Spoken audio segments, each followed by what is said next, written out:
Bonjour à toutes et à tous. Merci de nous retrouver pour ce troisième webinaire organisé par le cabinet HLA autour du thème du solaire. Donc, après avoir parlé de l'autoconsommation collective puis des communautés locales d'énergie, nous abordons aujourd'hui un sujet extrêmement intéressant et porteur qui est celui de l'agrivoltaïsme. Juste quelques chiffres pour commencer.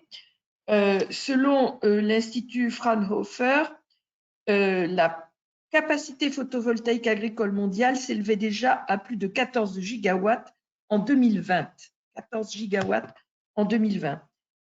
L'Italie a promis de consacrer plus d'1 milliard d'euros à la promotion du photovoltaïque agricole en installant 2 gigawatts de capacité. La France promeut le système à travers des appels d'offres d'innovation et a lancé 48 projets en 2020.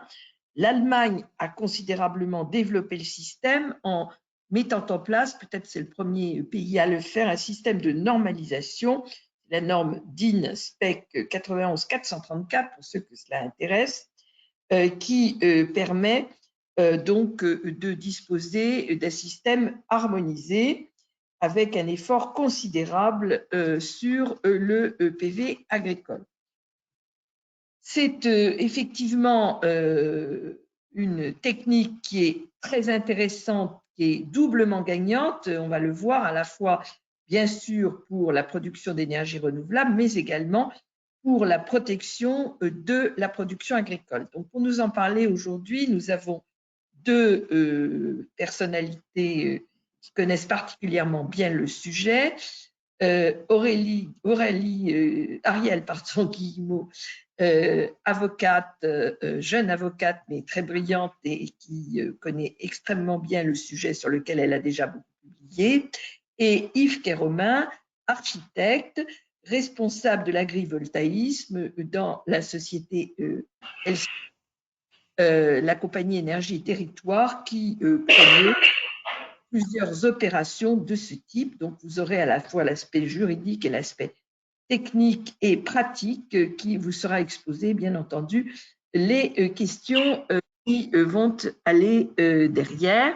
Vous avez été très nombreux à vous inscrire à ce webinaire, près de 130 personnes. Je ne sais pas si elles seront toutes présentes ce matin ou si elles nous rejoindront en replay, mais c'est dire l'intérêt du système.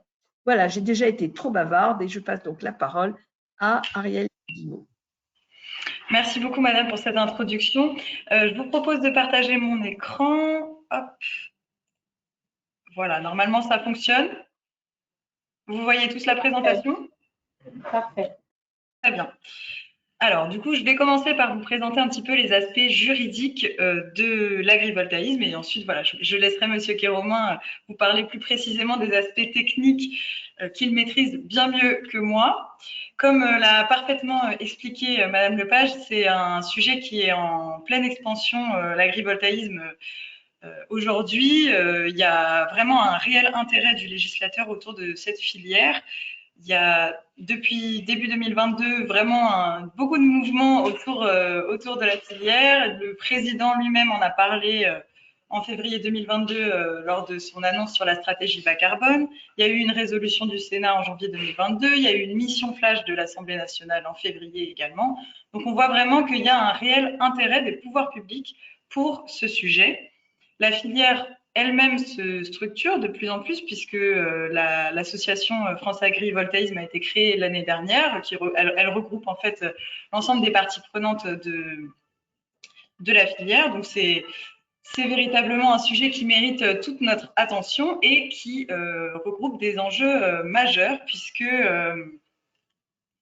attendez, je ferme juste ceci pour pas que ça gêne. Voilà. Des enjeux majeurs puisque je ne pense pas avoir besoin de vous convaincre à la suite de la sortie du troisième rapport du GIEC et puis du contexte géopolitique actuel que nous avons impérativement besoin de continuer à développer notre production d'énergie renouvelable pour voilà, développer notre indépendance énergétique. Et également sur le plan voilà, plus simplement agricole, agronomique, il y a des études qui montrent, mais encore une fois, M. Queyromin le développera mieux que moi, que les rendements agricoles sont améliorés quand il y a véritablement une synergie entre l'installation voltaïque et la culture ou l'élevage qui se trouve en dessous. Ça peut également être une source de revenus supplémentaires pour les agriculteurs, ce qui est un enjeu également important au vu de la paupérisation que connaît la filière actuellement. Mais c'est une filière qui présente également des risques, puisque je pense que vous le savez, le risque majeur qui est lié à l'agrivoltaïsme, c'est le risque de déprise agricole. On ne peut pas empêcher, enfin en tout cas, on ne peut pas s'empêcher de penser qu'il risque d'y avoir des projets qui prennent comme culture prétexte juste pour pouvoir développer des projets agrivoltaïques sur des sols agricoles sans véritablement penser le projet agricole derrière. Et donc, cela risque de diminuer la surface des terres agricoles disponibles et avec notre souveraineté alimentaire. Donc, c'est vraiment le risque majeur qui, en tout cas, a été pointé très rapidement par les chambres d'agriculture. Il y a des risques également d'atteinte au paysage, il y a des risques d'atteinte à la biodiversité en fonction des zones dans lesquelles sont placés naturellement les projets agrivoltaïques. Et puis ensuite, sur des plans plus agronomiques, on peut penser par exemple à une diminution de l'ensoleillement. Donc là, à contrario, ça pourrait causer une baisse de rendement pour des cultures qui auraient besoin de beaucoup de soleil. Ces enjeux, donc, il faut vraiment impérativement les avoir en tête quand on met en place un projet agrivoltaïque. Parce qu'aujourd'hui, l'agrivoltaïsme, c'est une sorte d'objet juridique non identifié. La notion d'agrivoltaïsme, elle n'est pas définie par la loi. C'est un mot valise c'est un néologisme qui a été inventé, mais elle n'est pas définie par la loi ni par le règlement. Donc, quand on n'a pas de définition d'une notion, ça veut dire qu'on n'a pas de cadre juridique dédié. Et si on n'a pas de cadre juridique dédié, ça peut créer des incertitudes, ça peut créer des insécurités juridiques pour les porteurs de projets. Alors, il y a des acteurs institutionnels qui ont proposé des sortes de définitions. Je vous en ai mis quelques-unes ici. Vous avez en premier lieu la Commission de régulation de l'énergie et vous avez également les rapporteurs de la mission Flash de l'Assemblée nationale qui ont proposé une définition. Alors, le problème, c'est qu'ils ne se sont visiblement pas mis d'accord. Puisque si vous lisez, vous voyez que la CRE parle d'installation photovoltaïque secondaire et de production agricole principale. Alors que dans la mission flash de l'Assemblée nationale, les rapporteurs parlent d'une production électrique significative et d'une production agricole elle aussi significative. Autrement dit, potentiellement, les deux sont au même niveau. Donc le caractère secondaire de la production d'énergie ici n'est pas forcément évoqué. Et si on va encore plus loin, on voit que les rapporteurs de la mission Flash parlent de coexistence des deux activités. Coexister, ce n'est pas la même chose qu'une synergie de fonctionnement dont parle la CRE. Coexister, ça peut être coexister de façon tout à fait indépendante, sans véritable lien entre finalement les deux types de production et les deux activités. Alors que la CRE parle d'une véritable synergie. On peut penser que ça signifie que les panneaux photovoltaïques doivent avoir finalement une utilité également agronomique et pas juste être simplement placé au-dessus de cultures. Alors, l'ADEME a réalisé une étude sur l'agrivoltaïsme qui n'est toujours pas publiée, mais à mon avis va l'être d'ici peu, et elle contiendra très certainement la définition proposée par l'ADEME de l'agrivoltaïsme. Donc, je vous invite très fortement à suivre ce sujet et à suivre vraiment l'ADEME sur ce sujet, puisque à minima, les pouvoirs publics vont s'en inspirer, si ce n'est la reprendre, si la notion devait être définie par la loi. Donc, comme je l'ai dit, pas de définition, donc pas de cadre juridique dédié, donc des insécurités juridiques, ce qui m'amène à la question à 1 million d'euros. Comment sécuriser son projet alors qu'aujourd'hui, le cadre juridique existant, il n'y a pas de cadre juridique dédié à l'agrivoltaïsme? Pour nous, il y a 3 points d'attention majeurs que les porteurs de projets doivent vraiment avoir en tête quand ils mettent en œuvre un projet agrivoltaïque. Les 3 points, c'est tout d'abord l'obtention des autorisations administratives. Le deuxième, c'est les contrats entre les différentes parties prenantes. Et le troisième, c'est le nerf de la guerre, bien sûr, le financement. On commence par les autorisations administratives. Les premières autorisations administratives, c'est celles que l'on doit obtenir au titre du Code de l'urbanisme. Alors, la première question à se poser, c'est à quel régime suis-je soumis? Est-ce que je dois demander un permis de construire? Est-ce que je dois déposer une déclaration préalable plutôt? Ou est-ce que je ne suis pas soumis à des formalités? Alors, sur ce point, il n'y a pas de difficulté par rapport à un projet photovoltaïque classique.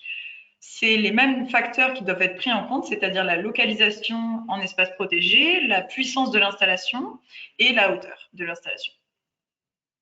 Le sujet, c'est plutôt comment créer un parc photovoltaïque sur une zone qui est classée agricole par le PLU.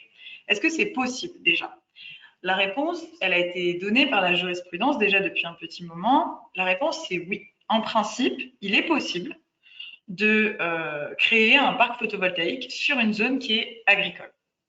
La condition sine qua non pour que ce soit possible, elle est claire, elle a été posée à maintes et maintes reprises par la jurisprudence, c'est qu'il faut que cette activité agricole soit réelle. Il faut qu'il y ait vraiment le maintien de l'activité agricole en parallèle du projet photovoltaïque. Il ne peut pas y avoir de projet agricole pré-test. Il faut véritablement que la destination agricole du terrain, finalement, ne soit pas remise en question.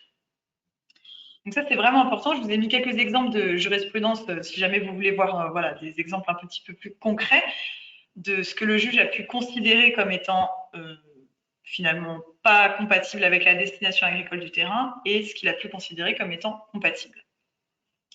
Attention, parce que ça, c'est le principe, mais il est possible que dans certains PLU, le PLU prévoit des dispositions plus restrictives qui interdisent explicitement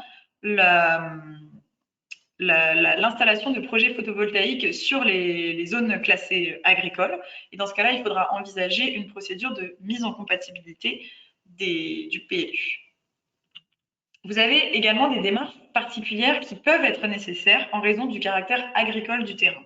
Alors, les démarches qui sont présentées ici, ce n'est pas forcément des démarches que vous devrez faire obligatoirement, mais c'est des démarches que vous devez avoir en tête et vous devez impérativement vous poser la question si vous créez un projet agrivoltaïque en fonction des spécificités du terrain sur lequel vous vous installez.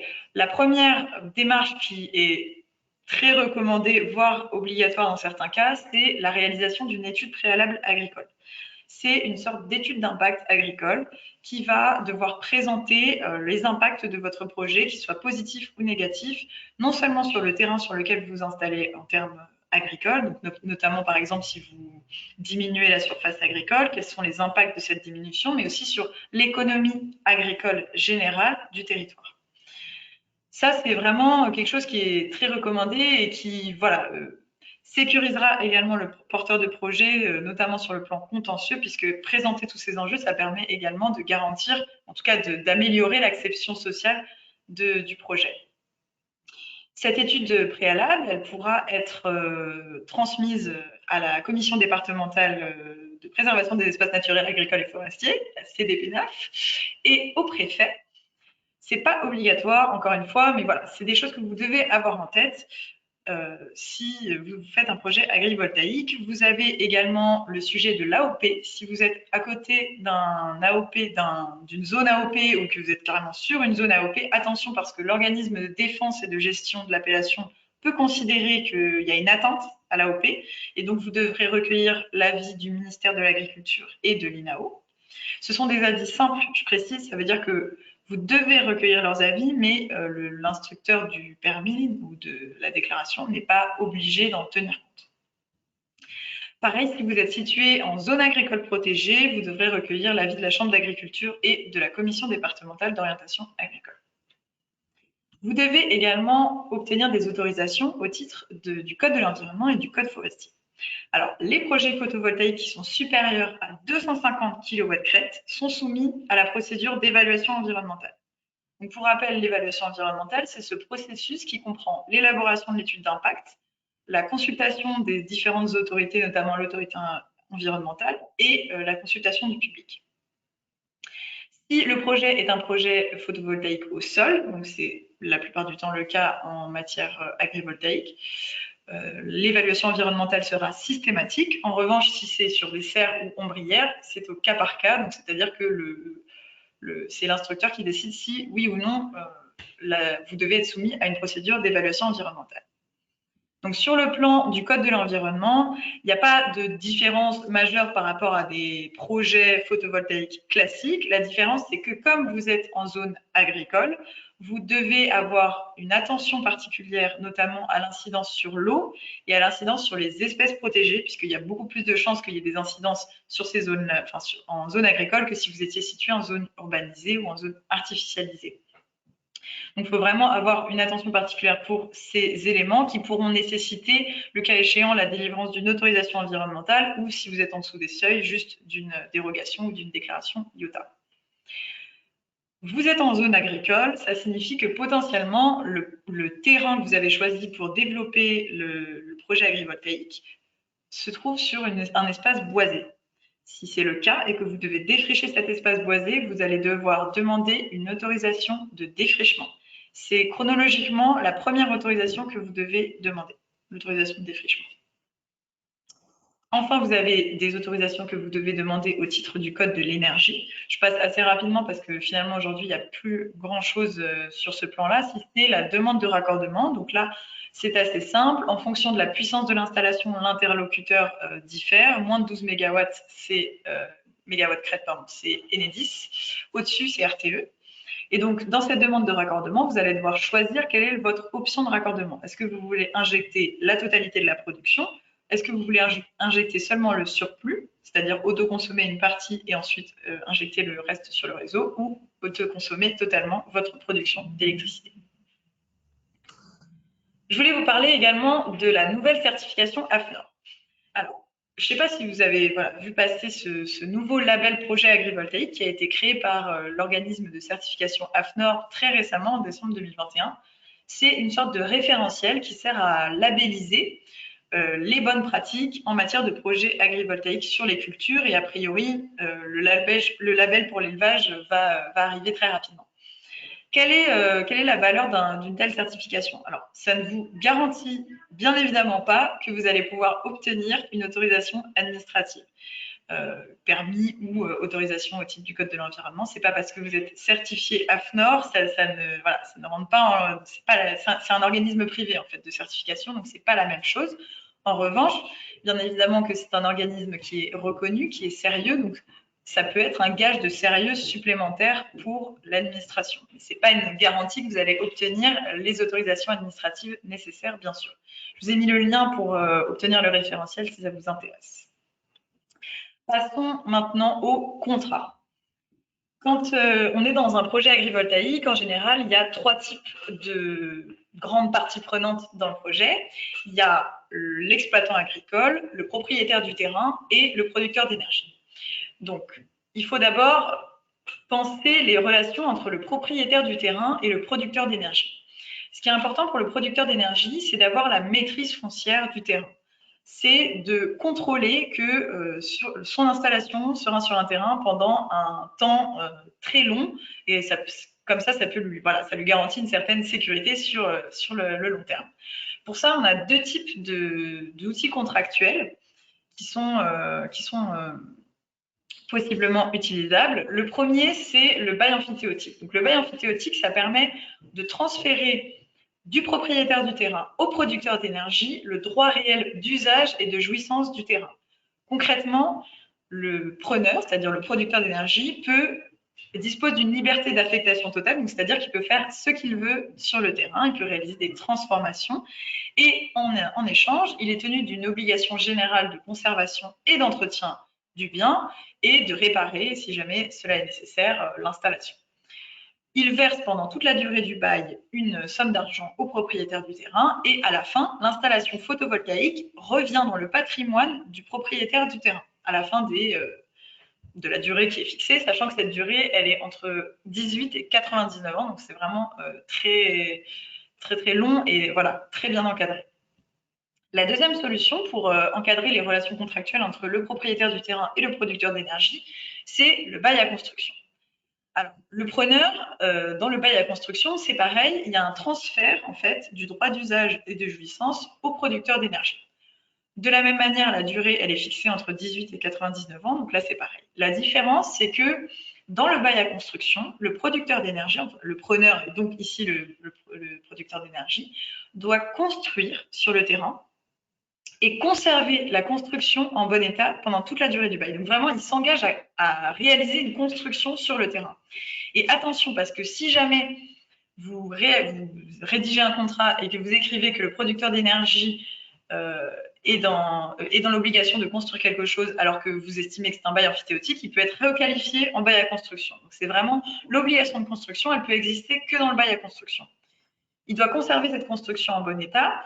Et contrairement au bail emphytéotique, où là, il y a vraiment une liberté totale de la part du producteur d'énergie, il peut faire ce qu'il veut sur le terrain. Là, le bailleur, donc le propriétaire du terrain, peut encadrer plus strictement les conditions dans lesquelles le producteur d'énergie prend le terrain. Il peut insérer des clauses, des restrictions, notamment, je ne sais pas, sur des parcelles qu'il veut préserver, etc., etc. Donc, il y a peut-être une plus grande possibilité d'encadrer l'action du producteur d'énergie grâce au bail à construction. Ensuite, il faut penser les relations entre le producteur d'énergie et l'exploitant agricole. Pourquoi? Parce que maintenant, c'est le producteur d'énergie qui a la jouissance et l'usage du terrain. C'est lui qui en est maître au titre foncier, en termes fonciers. Et donc, c'est avec lui que l'exploitant agricole doit contracter. Donc là, on a deux types d'outils contractuels qui sont possiblement utilisables. Vous verrez que les limites de l'absence de cadre juridique dédié se voient ici, puisque on a le premier outil contractuel possiblement qu'on peut utiliser, c'est le bail rural. Ce bail rural, il a pour vocation également de transférer l'intégralité de la jouissance du bien à l'exploitant agricole. Ça signifie que le producteur d'énergie qui s'est déjà vu transférer la jouissance et l'usage du bien le retransfère à nouveau à l'exploitant agricole. Sauf que, à notre sens, il n'est pas possible de faire cohabiter deux exploitations, une exploitation d'énergie et une exploitation agricole, s'il n'y a qu'un seul de ces deux acteurs qui a l'intégralité de la jouissance et de l'usage de ce bien. C'est pour ça que ce qui me semble aujourd'hui le plus à même d'organiser les relations contractuelles entre le producteur d'énergie et l'exploitant agricole, c'est ce qu'on appelle le prêt à usage ou COMODA. C'est un contrat qui est prévu dans le Code civil, qui est beaucoup plus libre que le bail rural, parce que le bail rural est vraiment très organisé au niveau du Code rural. En fait, c'est tout simplement un contrat de prêt. Le producteur d'énergie va prêter le terrain gratuitement, c'est très important, il faut que ce soit gratuit, à l'exploitant agricole. Et l'exploitant agricole peut s'en servir et lui rendre à la fin du contrat.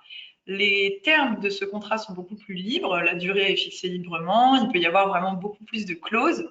Donc c'est pour ça que ça peut être potentiellement plus intéressant entre les deux, mais ça nécessite vraiment qu'il y ait une gratuité, que l'exploitant agricole ne paye aucune contrepartie, qu'elle soit financière ou autre, au producteur d'énergie pour utiliser ce terrain. Donc c'est important ça doit être un élément important dans le calcul de la rentabilité du projet notamment, si jamais c'est le type de contrat que vous souhaitez utiliser.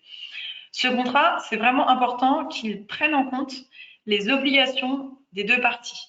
Vous devez absolument anticiper les potentiels dégâts que peut causer à la fois les réparations faites par l'installateur photovoltaïque sur les cultures et vice-versa, les dégâts que peut entraîner l'exploitation agricole, notamment avec la mécanisation, avec les tracteurs, etc., sur la centrale photovoltaïque. Il faut impérativement que ce soit écrit dans le contrat comment ça fonctionne, quelles sont les responsabilités, quelles sont les indemnisations potentielles. Est-ce que chacun devrait souscrire une assurance liée à ces dégâts notamment?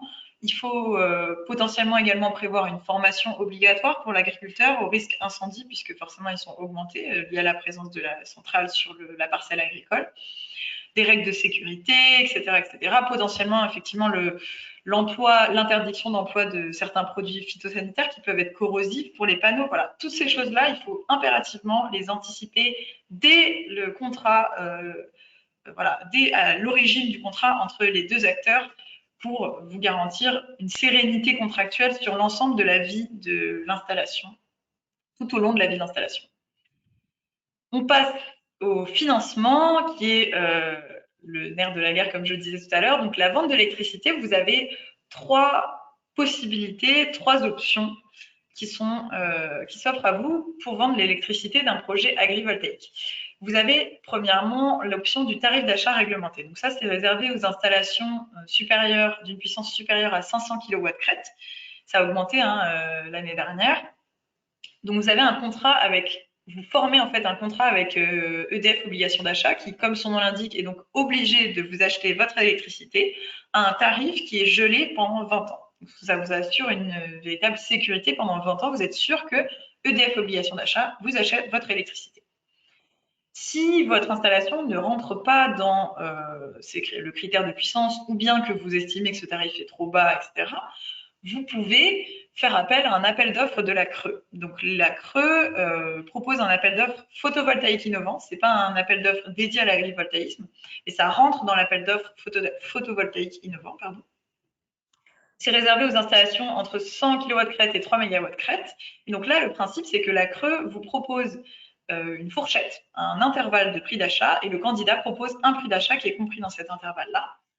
Pour obtenir un appel d'offres de la CRE sur des projets agrivoltaïques, il faut impérativement produire un mémoire technique sur la synergie de la production d'électricité avec l'usage agricole. Là, vous pensez à la première définition dont je vous ai parlé de la CRE. Donc là, évidemment, si votre projet ne répond pas à la définition de la CRE de tout à l'heure, il ne pourra pas obtenir d'appel d'offres. D'où l'importance de définir correctement l'agrivoltaïsme. Notez aussi que l'autoconsommation n'est pas possible si vous voulez faire appel à un appel d'offres de la CRE. La troisième option que vous avez pour financer votre projet et en tout cas vendre votre électricité, c'est le Power Purchase Agreement, que je vais nommer PPA, pour ne pas vous infliger plus longtemps cet accent. Il s'agit d'un contrat de droit privé entre le producteur d'électricité et un ou plusieurs consommateurs qui souhaitent s'approvisionner en énergie solaire. Alors, il y a deux types de PPA. Le PPA direct, c'est producteurs-consommateurs qui contractent directement entre eux, et indirect, c'est le producteur avec un intermédiaire qui vend, lui, à des consommateurs. Donc, l'avantage du PPA, c'est que, pareil, vous avez un tarif qui est défini à l'avance dans le contrat et donc qui est indépendant des fluctuations du marché. En revanche, comme vous contractez avec a priori une personne privée ou en tout cas quelqu'un qui n'est pas EDF Obligation d'achat ou la CRE, vous avez moins de garantie que le consommateur, la personne qui achète votre électricité, sera en mesure de la payer pendant toutes ces années, les années que vous aurez prévues dans le contrat. C'est un dispositif qui est utilisé notamment avec des grosses entreprises qui souhaitent s'approvisionner en énergie solaire et donc qui ont relativement les reins solides pour pouvoir acheter pendant une durée longue votre production d'électricité. Notez que d'ailleurs, vous pouvez utiliser certaines de ces options de financement en complément d'une autre, notamment PPA et appel d'offres, je crois qu'ils peuvent se cumuler. Je finis avec la fiscalité. Je ne vais pas vous endormir pendant trop longtemps avec la fiscalité. Je voudrais juste mettre en lumière quelques points importants. Donc, les centrales photovoltaïques sont soumises à l'imposition forfaitaire sur les entreprises de réseau de plus de 100 kW crête. Vous avez également la TVA auquel il faut faire attention, la contribution économique territoriale à laquelle il faut faire attention, et j'insiste sur la taxe foncière sur les propriétés bâties, puisque en matière de projet agrivoltaïque, il y a une légère différence à mon sens, puisque normalement cette taxe, elle s'applique aux panneaux photovoltaïques au sol, aux locaux techniques et aux terrains d'assises. Sauf que ça s'applique au terrain d'assises seulement si le terrain n'est pas cultivé. Alors, si vous êtes dans un projet agrivoltaïque, potentiellement, votre terrain est cultivé si vous faites un projet agrivoltaïque culture. Donc, si ce projet est un projet agrivoltaïque culture, a priori, le terrain d'assises de la centrale ne semble pas assujetti à la taxe foncière sur les propriétés bâties. Voilà, c'était les principaux éléments que je voulais vous expliquer aujourd'hui. Si vous avez des questions, n'hésitez pas, on en parlera ensemble à la fin du webinaire. Merci beaucoup. Merci beaucoup, Ariel. Je pense que c'était un vaste panorama et nous allons maintenant passer à la partie plus technique et pratico-pratique et je passe avec plaisir la parole à Yves Kéromin. Alors, je vais essayer de partager mon écran. Voilà, est-ce que vous voyez? Oui. Bon, l'agrivoltaïque, au départ, bon, je vais vous faire une présentation qui sera très pratico-pratique, puisque en fait, on a été nous-mêmes sollicités dans quel site était plutôt à faire des projets de solaire au sol. Et on a été sollicité par les chambres d'agriculture sur une problématique très spécifique qui était la protection des cultures. Il faut voir que les cultures dues au changement subissent des événements exceptionnels qui sont dramatiques. La grêle, la sécheresse, l'excès de chaleur, et les agriculteurs sont plutôt désemparés dans ces systèmes, et ils ont pour l'instant des solutions, mais qui ne sont pas suffisantes. Ici, on voit des filets anti-grêle. Ils essayent d'adapter les variétés, d'allumer des bougies en cas de gel, de mettre des éoliennes pour brasser l'air, ou d'adapter, de déplacer les cultures. On voit sur les vignobles qui se déplacent, qui montent sur les terrasses, qui reprennent, ou essayer d'adapter les cépages. Mais pour l'instant, l'année dernière, après l'épisode de gel du mois d'avril, les viticulteurs et les arboriculteurs avec qui on travaille ont perdu une très grosse proportion de leurs revenus et de leur culture, de l'ordre de 80%. Alors, bon, l'approche actuelle, c'est plutôt de les indemniser, mais bon, les assurances ne couvrent pas. Le gouvernement donne des aides, mais c'est des choses qui ne vont pas se répéter. Et les aides étant basées sur les 3 dernières années, il va arriver un moment où il n'y aura plus de compensation. Alors, l'agrivoltaïque, est-ce que ça peut être une solution pour faire face à tous ces événements exceptionnels? On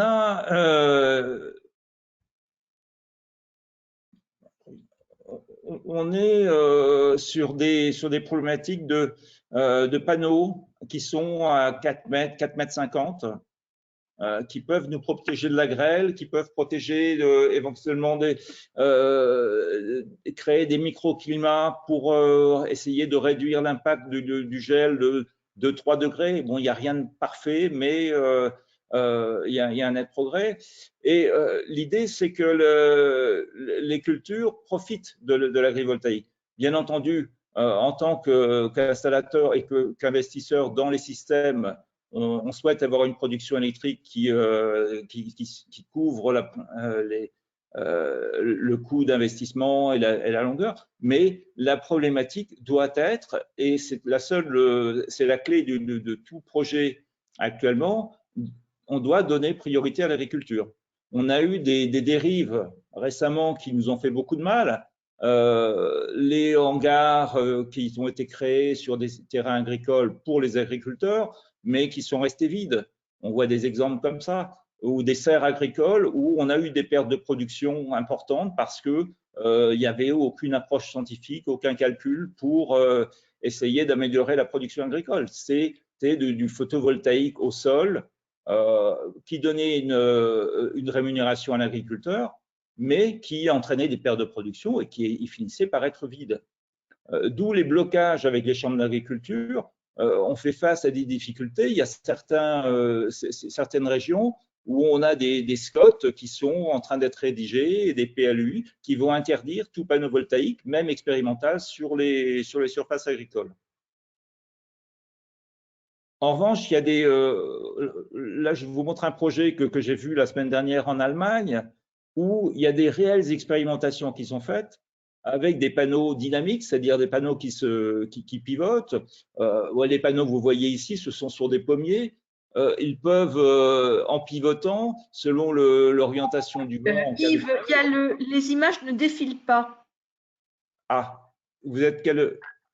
Alors, moi, je l'ai fait défiler sur moi, sur mon écran. Pas sur le mien, je ne sais pas sur celui des autres. Et moi, je n'ai pas de… Alors, je ne sais pas comment faire. Vous pouvez faire, Margot? Oui, je vais reprendre la main.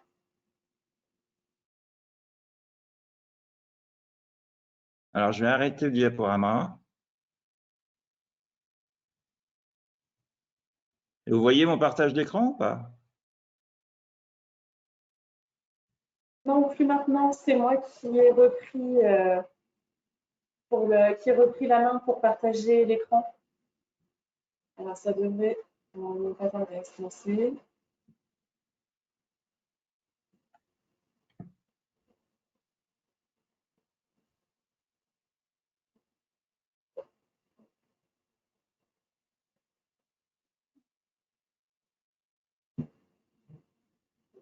Voilà. Est-ce que vous me voyez?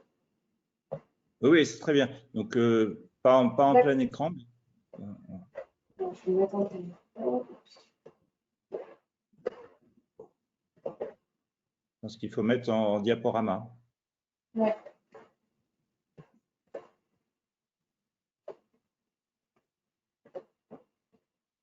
Voilà.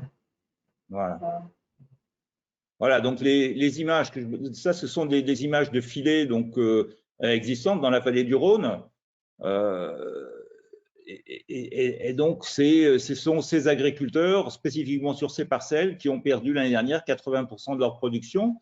Et là, il y a la semaine dernière, ils étaient à 4 heures du matin en train d'allumer des milliers de bougies, alors qu'il leur coûte une fortune, pour essayer d'augmenter un petit peu la température. On va passer à l'image suivante.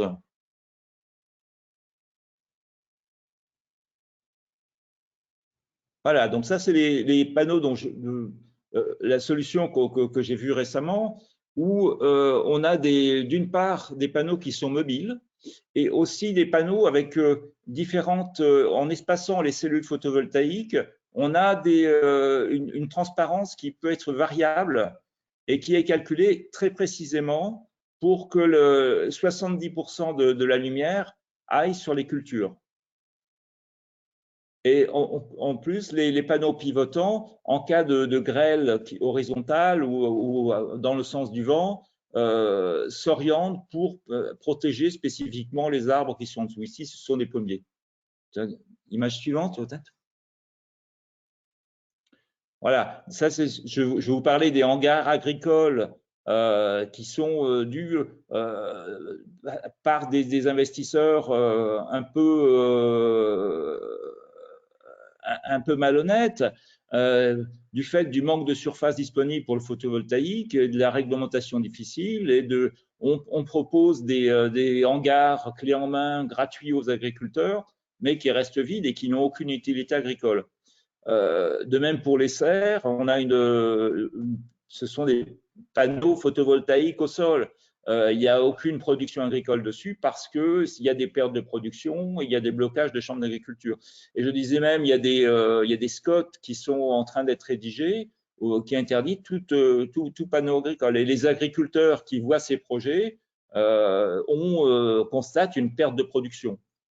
Donc, ce n'est pas du tout la démarche qu'on essaye d'avoir. Slide suivante.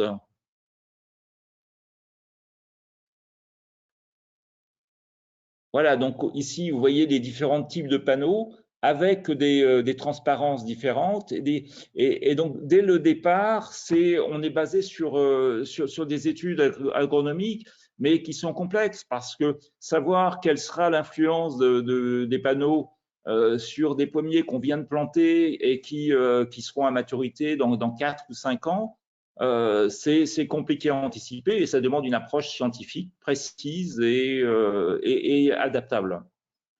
Slide suivante. Alors, il y a d'autres technologies. Ici, c'est sur des fruits rouges où là, on met l'accent sur la récolte d'eau et la protection contre l'excès de pluie mais avec un besoin en lumière qui est un peu moins important. On a aussi, vous voyez la salle de droite, où on a là, c'est intéressant parce que quand on parle de paysage, on fait une comparaison entre des fruits rouges qui sont couverts par des plastiques et couverts par des panneaux. Je veux dire, ça se discute tout à fait. Les panneaux que vous voyez à droite, c'est des panneaux qui électroniquement changent de transparence. Bon, ça, c'est des systèmes très chers qui sont développés en Suisse et je pense qu'on aura du mal à implanter en France. Suivante. Alors voilà, moi j'insiste sur le fait qu'on a besoin d'une approche complètement scientifique de l'agrivoltaïque, parce que les facteurs sont vraiment très très complexes et multiples. On parle, là les agronomes en parleront mieux que moi, mais on parle de la quantité de soleil, de la quantité d'eau, la récupération d'eau, là où va tomber l'eau. Là, on discutait l'autre jour que si l'eau tombe entre les panneaux, c'est plus intéressant pour les arbres qui vont aller pomper à côté plutôt que d'avoir l'eau qui tombe dessus. Le microclimat qu'on doit créer et l'impact sur les moisissures, sur les insectes et autres. Donc, tout ça, ça ne peut pas s'improviser. Ce n'est pas un fabricant de panneaux qui va pouvoir présenter une technologie qui sera adaptée. Slide suivante.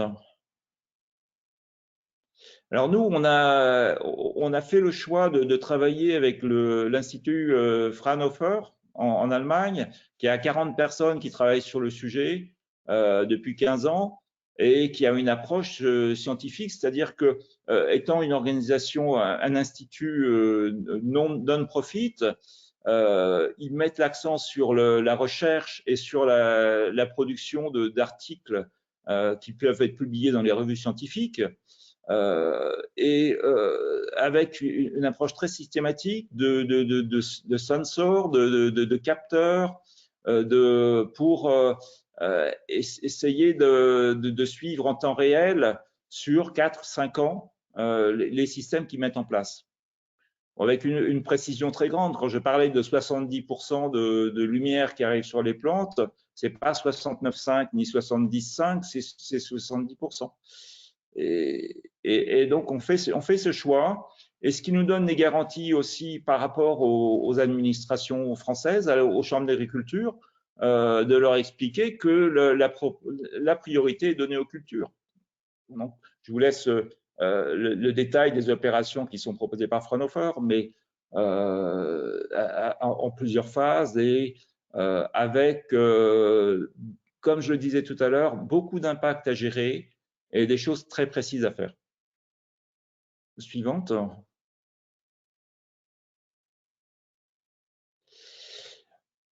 Maintenant, les difficultés, les problématiques qu'on doit développer et qu'on doit essayer d'expliquer aux autorités, aux agriculteurs, parce qu'on fait face du fait des dérives qu'on a eues, il y a beaucoup de réticences et donc de réglementations qui sont restrictives, mais qui manquent de flexibilité. Sur les vignobles, par exemple, pour l'instant, on a énormément de mal à faire de l'agrivoltaïque sur des vignobles parce que les AOC, parce que dans une AOC ou autre appellation, on a un volet paysager. Donc, on peut être bloqué dessus. Et il y a un manque de connaissances et peut-être un manque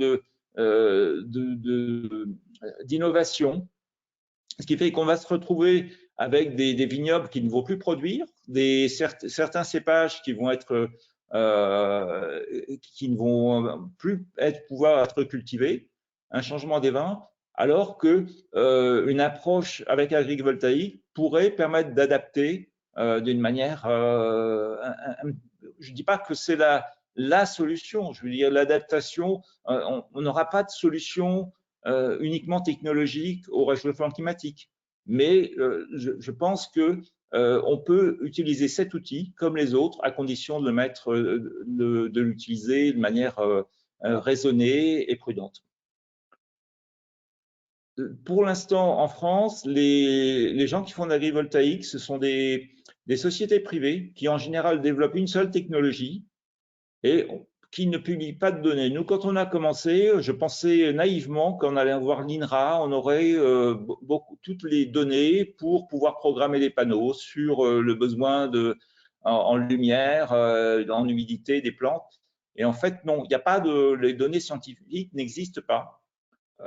Et je pense que c'est un gros enjeu.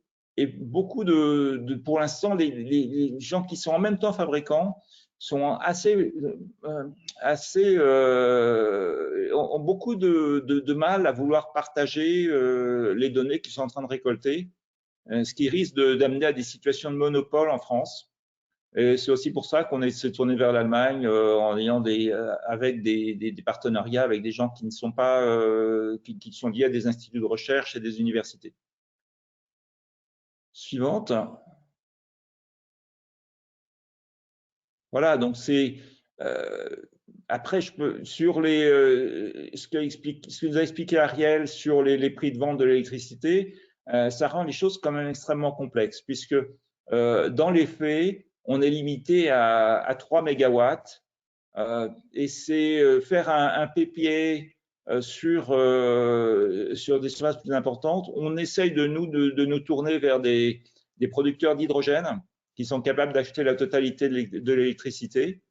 Mais dans la mesure où cette production, on ne peut pas vendre la production de 10-15 mégas à la creux en répondant aux appels d'offres creux, ça limite beaucoup la faisabilité des projets.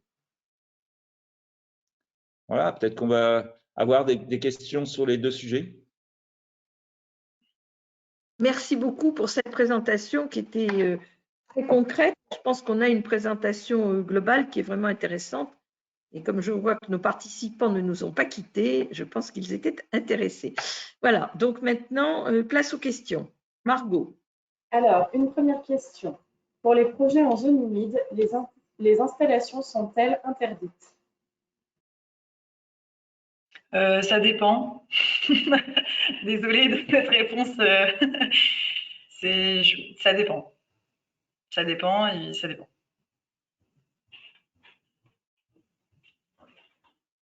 Je pense qu'on peut dire là-dessus, c'est que ça dépend effectivement du type de projet et de l'importance de la protection. Il y a pas, à ma connaissance, il n'y a pas un texte qui dit qu'il est interdit de faire un projet photovoltaïque en zone humide. Voilà. Mais ce sont les études qui seront faites en amont qui permettront de savoir si c'est possible ou si ça ne l'est pas. Après, il y a l'impact sur la faune, qui, après les études environnementales, qui pourront nous bloquer. Parce que qui dit zone humide dit biodiversité, quelquefois sensible.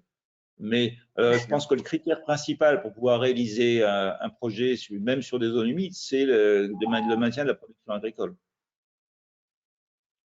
Ben de toute façon, puisqu'il ne peut pas y avoir d'agrivoltaïsme maintenant sans qu'il y ait maintien de l'activité agricole. Pas possible. Condition sine qua non. Alors, on a une deuxième question. Dans le cas de l'agrivoltaïsme culture, est-ce que la TFPB s'applique quand même sur la portion du terrain qui n'est pas cultivée?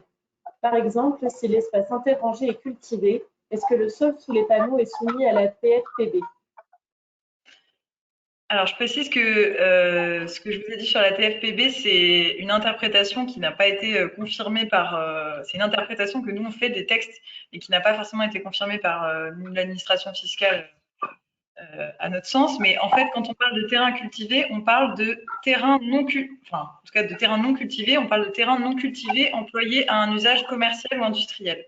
Donc, ça veut dire que si cette partie non cultivée n'est pas employée à un usage commercial ou industriel, a priori, elle ne sera pas non plus soumise. En tout cas, c'est l'interprétation que j'en fais, c'est qu'elle ne sera pas soumise, cette partie ne sera pas non plus soumise à la taxe foncière sur les propriétés bâties, mais à confirmer auprès de l'administration fiscale qui vous répondront. Ils sont assez diligents pour répondre à ce genre de questions, donc vraiment, n'hésitez pas. Mais mon interprétation, c'est celle-ci. Alors, une autre question. Dans le cadre de la prise à bail amphithéotique pour le producteur et de la restitution à l'agriculteur dans le cadre d'un COMODA, quel serait le montage lorsque le propriétaire et l'exploitant agricole ne sont pas les mêmes? Est-ce que tu peux répéter? J'ai pas entendu. Alors, dans le cadre de la prise à bail amphithéotique par le producteur et de la restitution à l'agriculteur dans le cadre d'un COMODA, quel serait le montage lorsque le propriétaire et l'exploitant agricole ne sont pas les mêmes? Pourquoi le montage serait différent de ce qu'on a présenté? Quel serait le montage? L'exploitant agricole n'est pas la même personne que le propriétaire du terrain. Voilà, c'est ça. Donc, a priori, il n'y a pas de difficulté sur cette question. Le début de la question, c'était si l'exploitant agricole, pardon? Si l'exploitant et le propriétaire ne sont pas les mêmes, le propriétaire du terrain sera-t-il alors partie prenante au commodat? Partie prenante à quoi? Au commodat. Au commodat? Non, non, a priori, non, pas du tout. En fait, le propriétaire du terrain et l'exploitant agricole, pardon, j'avais pas compris la question. Le propriétaire du terrain et l'exploitant agricole, a priori, n'auront pas de relation contractuelle, en tout cas dans le cadre du montage agrivoltaïque, puisque la jouissance et l'usage du terrain a vraiment été transféré intégralement au producteur d'énergie dans le montage. Donc ça veut dire que c'est le producteur d'énergie qui dispose du terrain, et donc c'est à lui de le mettre à disposition de l'exploitant agricole. Et donc c'est lui le co-contractant dans ce montage en fait. C'est lui le prêteur et c'est l'exploitant agricole le preneur du prêt. Voilà. Alors, une autre question. Pouvez-vous réexpliquer pourquoi on ne serait pas assujetti à la TFB dans un projet agrivoltaïque? Parce que, alors, c'est sur la dernière slide, je vous invite à la prendre sous les yeux. En fait, la TFPB s'applique notamment sur le terrain d'assises, mais c'est seulement si ce terrain n'est pas cultivé. Si ce terrain est cultivé, donc, a priori, la taxe foncière sur les propriétés bâties ne s'applique pas. Voilà. Et donc, quand on est dans le cadre d'un projet agrivoltaïque de culture, a priori, le terrain est cultivé et donc le terrain d'assises de la centrale photovoltaïque n'est pas comprise dans l'assiette de la taxe. Et comme vous l'a dit maître Ariel Guillemot, c'est notre interprétation. Il n'y a pas de doctrine fiscale à ce jour, mais en tout cas, c'est une interprétation qui est défendable et qui est conforme à la lettre du texte. Oui, du Code général des impôts, tout à fait. Alors, une autre question. Quel est l'intérêt réel d'avoir une définition réglementaire de l'agrivoltaïsme? Que la CRE est une définition stricte, c'est entendable pour soutenir l'innovation, mais le champ des possibles de l'agrivoltaïsme doit être maintenu ouvert. Alors, le champ des possibles n'est pas forcément réduit si on pose une définition réglementaire de l'agrivoltaïsme. L'intérêt, par exemple, c'est, vous avez vu dans la jurisprudence qu'on a citée au début sur l'instruction des permis de construire, si le juge a lui-même une définition de l'agrivoltaïsme sur laquelle il peut se baser pour déterminer si oui ou non il y a une sortie de la destination agricole du terrain, c'est plus facile, ça permet à tout le monde de partir sur les mêmes bases, plutôt que d'avoir des différences, par exemple, en fonction des régions, en fonction des sensibilités des chambres d'agriculture.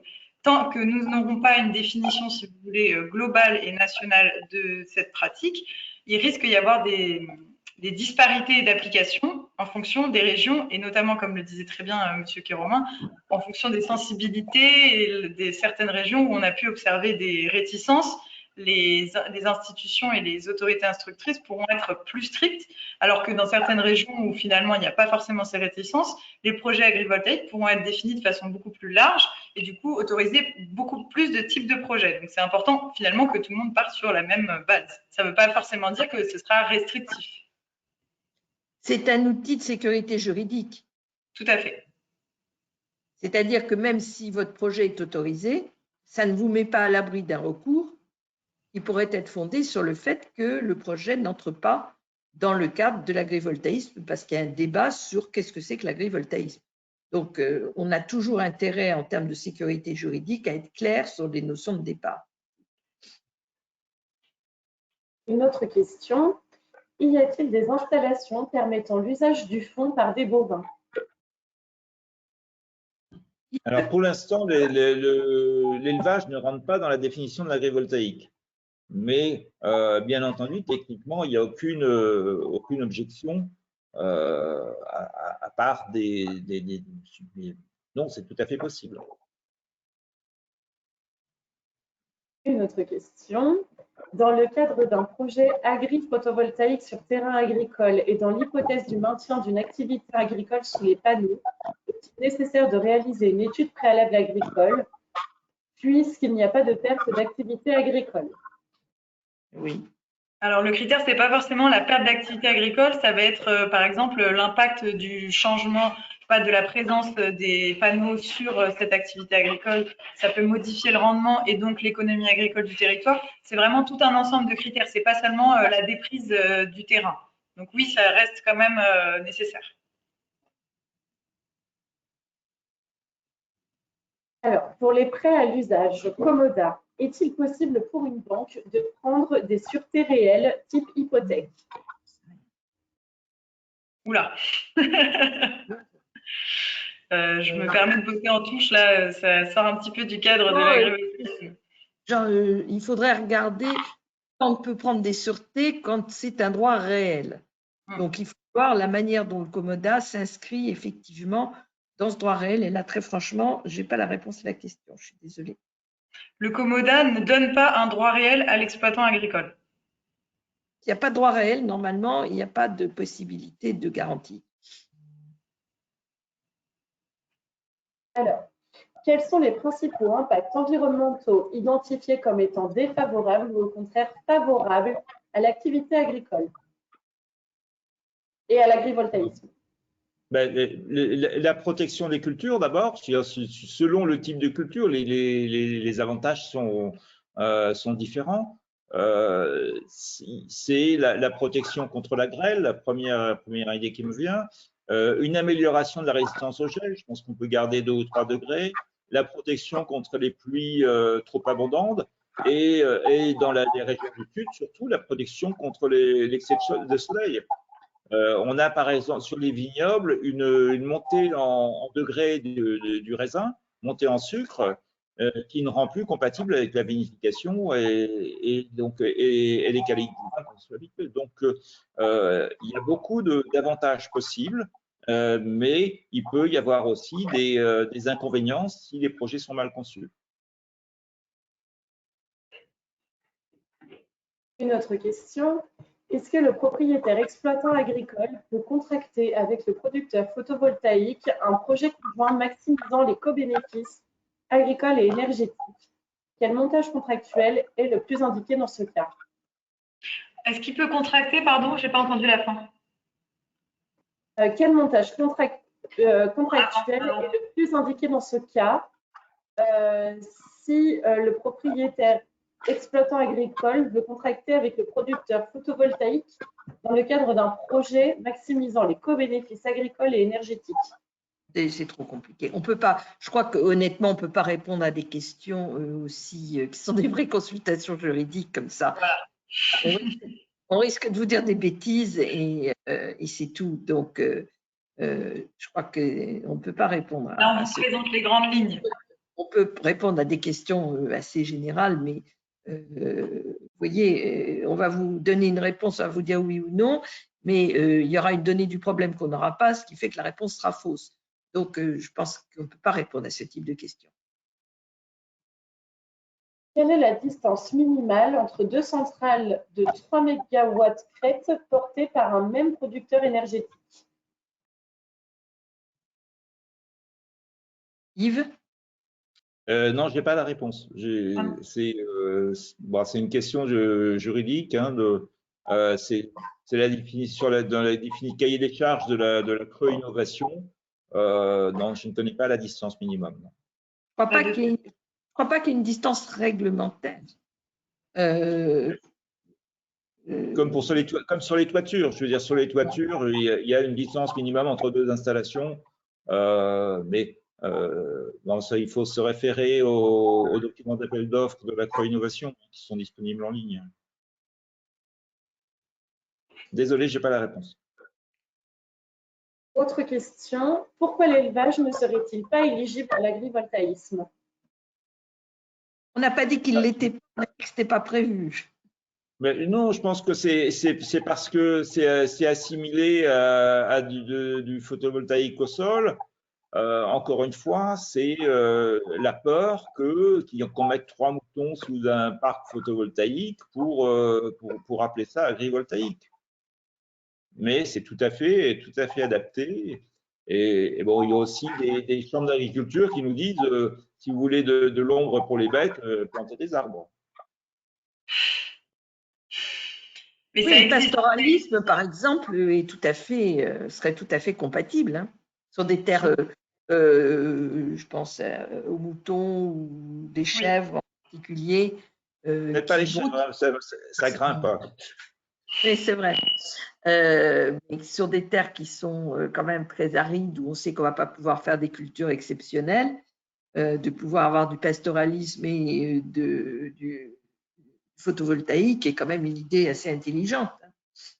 Ça existe, hein, ça a déjà été jugé par la jurisprudence. Le problème, c'est que ce genre de projet, au départ, ça a fait l'objet de beaucoup de dérives parce que en fait, les sociétés n'étaient pas forcément sérieuses. Elles enlevaient l'activité agricole qu'il y avait sur le territoire pour la remplacer par une activité d'élevage qui était en fait pas vraiment sérieuse, qui consistait à dire on va mettre 3 moutons qui vont brouter sous les panneaux et ça constitue une activité agricole. Donc, il y a eu beaucoup de projets qui ont été retoqués par le juge administratif sur l'élevage. Donc, l'élevage, c'est tout à fait possible, c'est une activité agricole comme une autre, il faut juste que ce soit vraiment sérieux, voilà, vraie activité, quoi, pas juste un prétexte, encore une fois. Alors, une dernière question. Sommes-nous obligés de passer par les chambres pour réaliser les études agricoles? Non. Non, mais il ne faut pas passer par les chambres. Mais je conseille fortement sur un projet agrivoltaïque de venir avec un rapport agricole, une étude agricole, et de la présenter aux chambres d'agriculture, qui de toute façon donnent un avis sur les permis de construire. Sans leur aval, c'est vrai que c'est compliqué, quoi. C'est pas légalement obligatoire, mais administrativement et politiquement, c'est plus simple. On n'a plus de questions, Margot?